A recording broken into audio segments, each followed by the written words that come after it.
A reminder of what it means to rejoice even in suffering.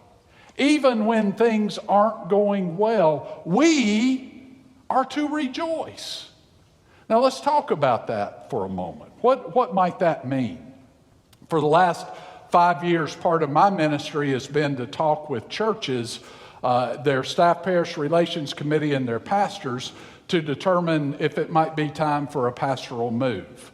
And very often that starts with the preacher calling saying, hey, I think maybe it's time to move. If you're United Methodist, your preacher's going to move. That's how we roll, and it's a good thing in the grand scheme of things. Why do you feel that way? And the pastor said in front of his staff parish relations committee, I just don't feel like I'm connecting with the church. And the lay leader of the church held up her hand and she said, well, if I could just say, we've actually increased in attendance. And I said, come again? We've increased in attendance through the pandemic and through disaffiliation. Not many churches have. And I said, wow, that's amazing. Attendance isn't the most important thing, but that's amazing. Tell me more.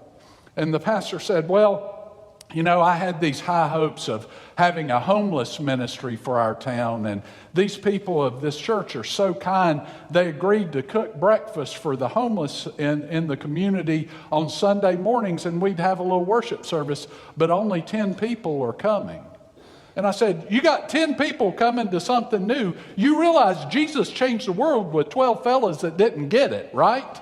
And you got 10 people committed to coming. That's great. And the lay leader said, yeah, and you wanted us to start this after-school ministry, and we're doing it 2 afternoons a week. And I was like, my goodness, this is amazing. Y'all are doing great things. And the lay leader of the church said to her pastor some prophetic words. She said, Pastor, we want you to see the good of what's going on. You're so focused on the problem that you can't see the promise of what God is doing in our midst. And that's our job, she said.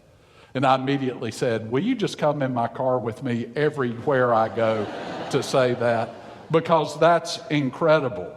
That is the mission of the church. That's the ministry of the church. Week after week, it's why we gather.